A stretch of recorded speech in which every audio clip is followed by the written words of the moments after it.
여러분 안녕하십니까? 오늘은 2022년 9월 13일자 대구신문에 실린 저희 글에 대해서 말씀을 드리도록 하겠습니다. 오늘 주제는 풀산가산점제와 신설과 병력가산점제 부활에 대해서 말씀을 드리겠습니다. 세상에 누구도 1년에 2살의 나이를 먹거나 혹은 2년에 1살의 나이를 먹는 사람은 없습니다. 그것은 원래 태어난 아이는 정확히 20년 후에 20세가 된다는 것을 의미하며 대부분의 사회정책은 불확실성을 내포하고 있지만 인구정책에 관한 거의 정확한 미래를 예측이 가능합니다. 감사원 보고에 따르면 지금의 추세라면 2047년에는 전국의 모든 지역이 소멸지역으로 바뀌고 95년 뒤인 2017년에는 대한민국의 인구가 약 1,500만 명이 되며 전국 229개 시군구 중에서 서울권 8개 지역을 제외하고 모두 소멸 고위험 지역이 되며 그나마 그 8개 지역도 소멸 위험 지역으로 분류가 됩니다. 전체 인구는 지금의 3분으로 줄어들지만 어린이와 젊은이가 거의 없는 중고령 중심의 역피라미드 인구 구조를 가지게 될 것이며 지방 소멸을 넣으며 국가 소멸의 위기가 빠른 속도로 다가오고 있습니다.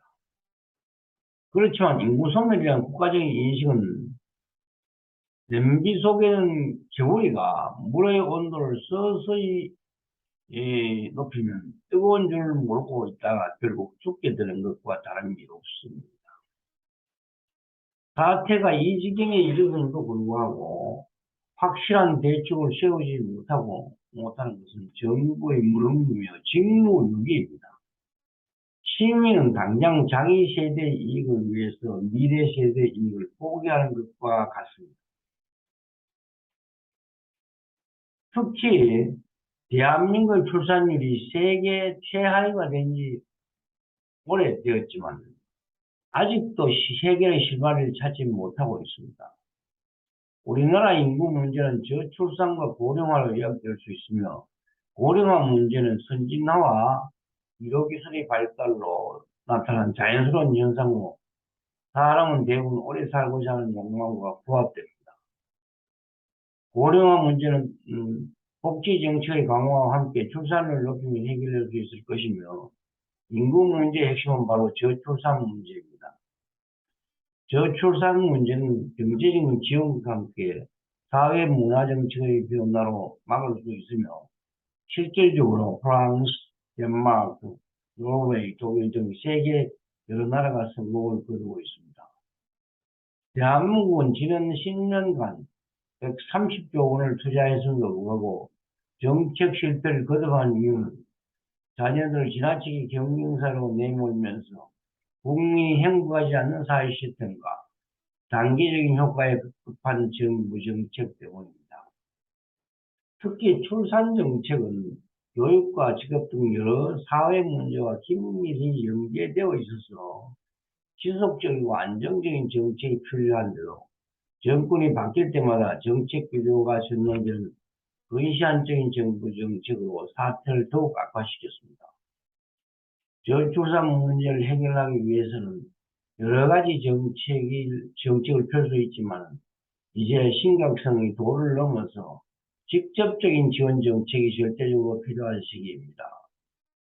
저출산의 이유는 크게 경제적인 이유와 사회적인 이유로 나눌 수 있는데 우선 경제적인 문제를 해결하기 위해서는 출산과 양육에 따라 모든 경제적인 비용을 국가가 부담하도록 해야 하며 출생 자녀가 많아질수록 더 많은 지원으로 사회 경제적 이익이 되도록 범정부 차원의 과감한 지원 정책이 필요합니다. 또 하나는 여성들의 경력 단절과 함께 일과 가정의 양립의 어려움입니다. 이른바 출산가산점제의 적극적인 도입으로 해결할 수가 있을 것입니다. 즉 출산 휴가제와 확산과 함께 출산한 여성의 경우 취업과 승진의 가산점을 도입하여 임신과 출산이 여성과 가족에게 경제적, 사회적 어려움과 피해가 되는 것을 제도적으로 원천 차단하여야 합니다. 또한 한부모 가정에 대한 지원과 함께 삶의 가치와 인간 존엄성에 대한 사회적 인식 변화를 지속적으로 추구해야 합니다. 특히 출산가산점제는 얼마 전에 폐지된 병력가산점의 부활과 함께 이루어져야 줄어든 병력자원 부족도 해결하고 사회적 형평성 논란도 줄일 수 있을 것입니다. 최근 국회에서도 출산 후 재취업할 때 가산점을 주는 문제에 대해 논의되고 있지만 그것만으로는 부족합니다.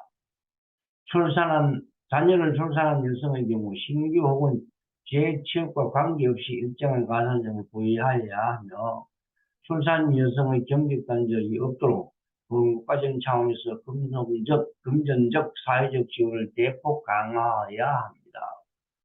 이처럼 사회적 인식 변화와 함께 획기적인 지원 정책으로 저출산 문제를 풀지 못한다면 정부는 무능하기 그지없고 국민은 어리석어 전형적인 소탐 대실이 될 것이며 그 대가는 고스란히 국민에게 부담으로 넘겨지게 되어 결국 국가 소멸로 이어지는 것은 불뻔한 일입니다.